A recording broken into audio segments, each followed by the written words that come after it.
Every great story leaves something behind, not just memories, not just lessons, but something softer, deeper, invisible to the eye, but permanent in the heart.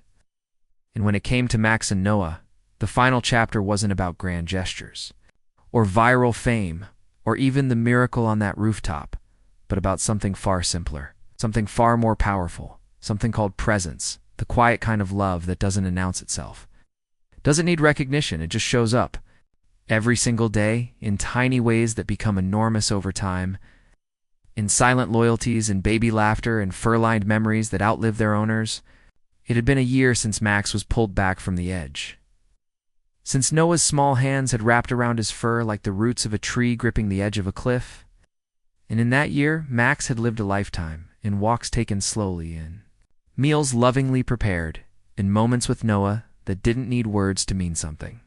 He had fought through recovery, stood tall through chemo injections, and gentle vet visits. Carried himself with quiet dignity, even on days when his back, legs trembled, and his appetite faded. He had stayed for birthday candles and snow angels, for baby teeth and bedtime whispers, for every single Maxie Noah mumbled through giggles and tears. And in doing so, he gave that family something rare: time.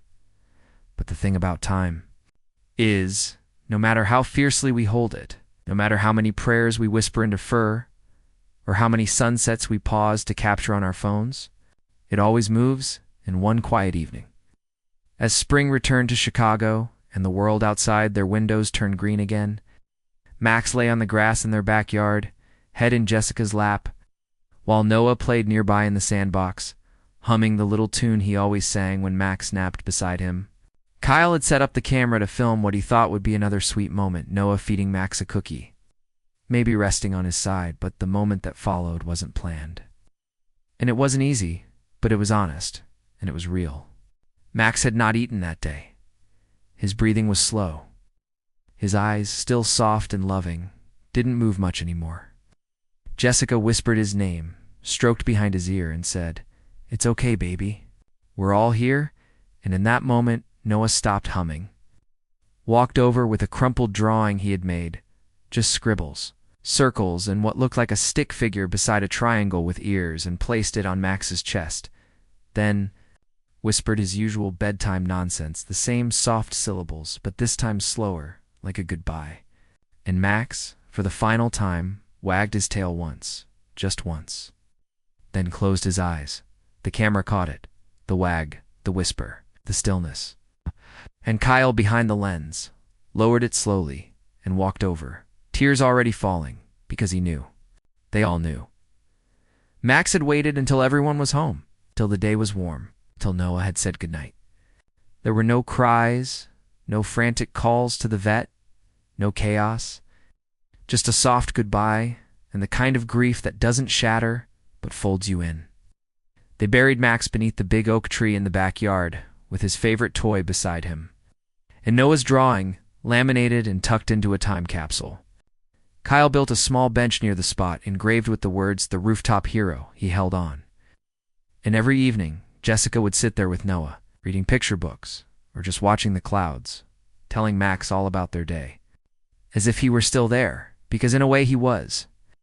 A few months later, the children's book they'd co-created was published, and in the dedication it read, "To Max the dog, who didn't just hold on, but held us all together."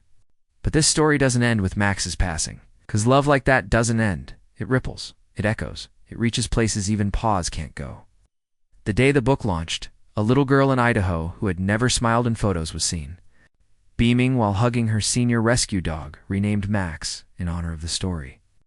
A firefighter in Philadelphia brought home a German Shepherd puppy and wrote, "I wasn't ready, but Max and Noah reminded me that sometimes love finds you when you least expect it." Schools began using the story to teach empathy. Children wrote essays titled "My Max Moment," sharing times they were brave when it was hard. And then came something Kyle and Jessica never expected, a letter from a nurse in Colorado who worked with terminally ill children, saying, "One of our patients asked to watch the Max video every night before bed. He says it helps him feel brave. He gave us more than a story, gave us peace." And Jessica, holding that letter, cried again, not from pain, but from the strange beauty of knowing that their story, their dog, their child, had become a lighthouse for others, shining quietly across oceans of struggle and joy. Years passed. Noah grew. He started school, learned to ride a bike, and every now and then, when he fell and scraped his knee, he'd whisper something softly to himself, something only he understood. Jessica asked him once, and he said, "I was talking to Max. He always makes me brave." And one Christmas morning, when Noah was 6, a tiny puppy with big ears and clumsy feet came bounding into the living room with a red bow around her neck, and Noah gasped, tears filling his eyes. But he didn't say puppy or wow or mine. He said, "She's not replacing him, right?" And Kyle knelt down, hugged him tight, and said, "No, son, no one ever could. She's just here to help us carry the love forward." And they named her Rue, short for rooftop, a name that only meant something to them, and that was perfect. If you're still watching, still listening, still here, I want you to know this wasn't just a story about a dog or a baby or a rooftop. It was about the moments that shape us, the tiny acts of courage that ripple forever, the silent heroes who never ask for credit, the love that binds us beyond fear, beyond time, beyond loss. If your dog has ever been your anchor, your lifeline. You're Max, I'd love to hear your story. Drop it in the comments. Tell us where you're watching from and what time it is where you are. Light up the map with love, because somewhere out there, a baby is reaching and a dog is holding on. And your story might be the one that helps someone else believe again.